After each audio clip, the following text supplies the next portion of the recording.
We were so close. Us Slow Loop fans were so close to having our cameo of Bocchi's team going to a school festival and performing. Yes. For those that don't know yet, essentially a while back we got a show called Slow Loop. It was an absolutely fantastic show. If you have not watched it, please go watch it. It does have a lot of similar themes between the two of these shows, or at least the source materials. But the cool thing is that a lot of people noted was that in episode 10 of Slow Loop, there's a performance by this band. Bocchi's band performs in that show. And yes, they even have the actual t-shirts with their logo and everything. So the question has been going for a while now is when are we going to have Kaseko Bando go perform at a school festival? Well, today's episode answers that question.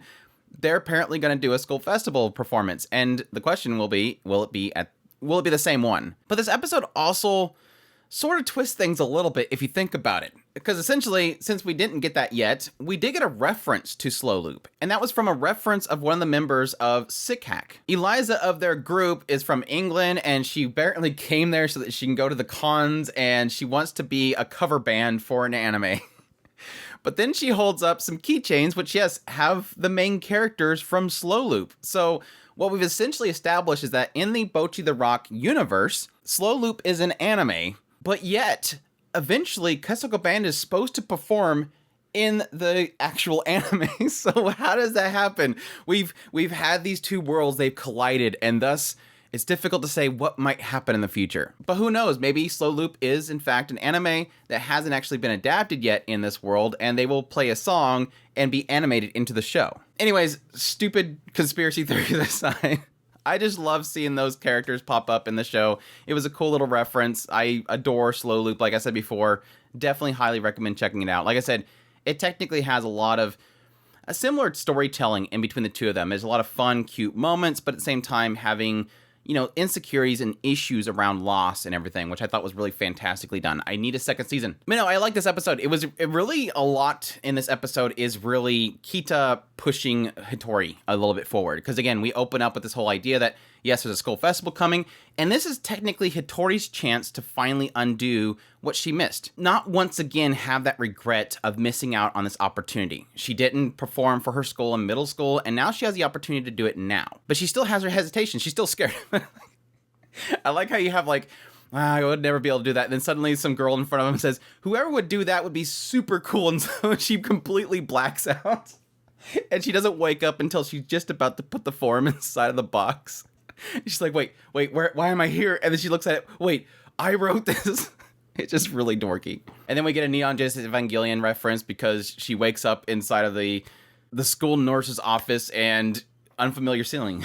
At least that one's a little more obvious of a reference than anything else that people always say. Like, every time a character does this, suddenly it's an Evangelion reference. It's like, not really. It has to be high enough, and they have to have the clouded glasses. But no, it's cute, because obviously, when she blacked out and Kita came there, Kita obviously seen that she was struggling with putting this note in there. We'll find out later on that Kita says specifically, I seen that you weren't going to put it in there, and I put it in there anyways. And it's funny because at the time, you can sort of start to think, well, okay, maybe Kita is being selfish here. She wants to do it. She wants to pull Goto with her. But no, it's actually in the fact that she wants to see her succeed. She wants to push Goto. She looks up to her. She thinks she's fantastic. She wants to see her perform. She wants to see her succeed. And yes, technically, Kita still sees that as I'm being selfish. She apologizes for it later. But no, until she finds out about that, it's really just Hitori really trying to struggle if she wants to do it or not. And yeah, it seems like everybody sort of pushes her, even though she asks for help from the manager and everybody, and they're like,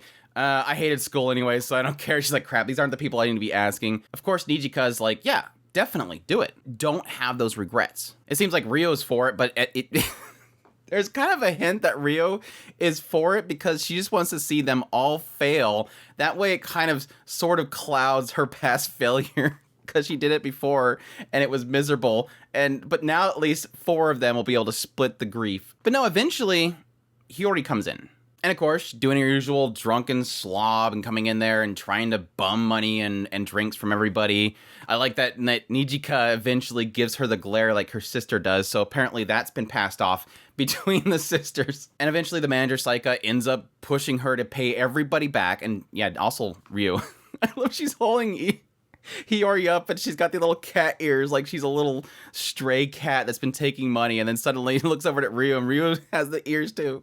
But no, this all leads to, again, going to this other club, watching Sick Hack perform, and Bocchi sort of getting a little push that she's been needing. She thinks Hiyori's great. She's got charisma. She's got so much going for her. That charisma that she has swept up Bocchi. But then there's the kick. Finally, Bocchi realizing that Hiyori is just like her. And I think that's a really big message overall for Bocchi to really get eventually, is that a lot of people have this. Yes, everybody has it in different degrees, obviously. Everybody's going to have some sort of hesitation, fear, introvertness that they're all going to have, and everybody struggles with that. They struggle with that fear of stepping out. And Hiyori's saying that, yes, I had the same problem. When I was in school, I was in the corner too. I was the gloomy one, but I realized at some point I need to change because I seen my future and I didn't want that. I thought, that's terrible. That's a boring future.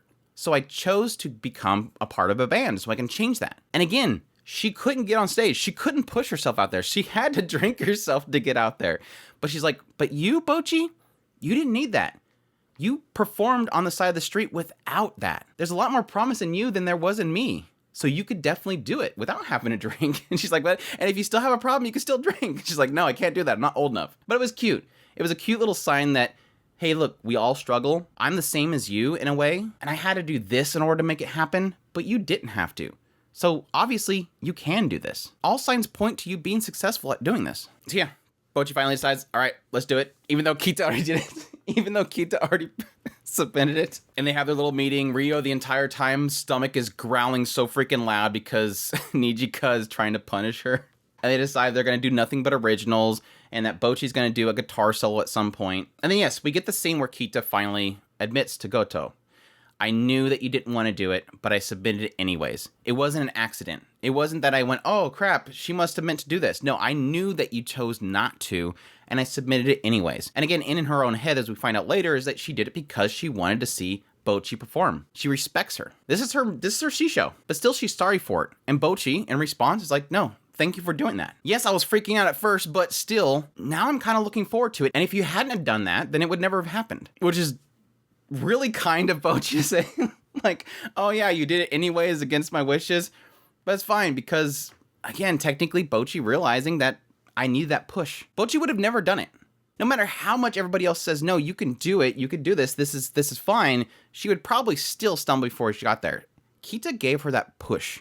Kita gave her that nudge that she needed. Opened the door for her, basically. Saying, here, no, you're going. When Bocchi, with her own strength, would probably sit there at the door, never being able to turn it. She needs a support system in the end. And yes, we see that in the fact that right at the very end, they go, where Bocchi's missing.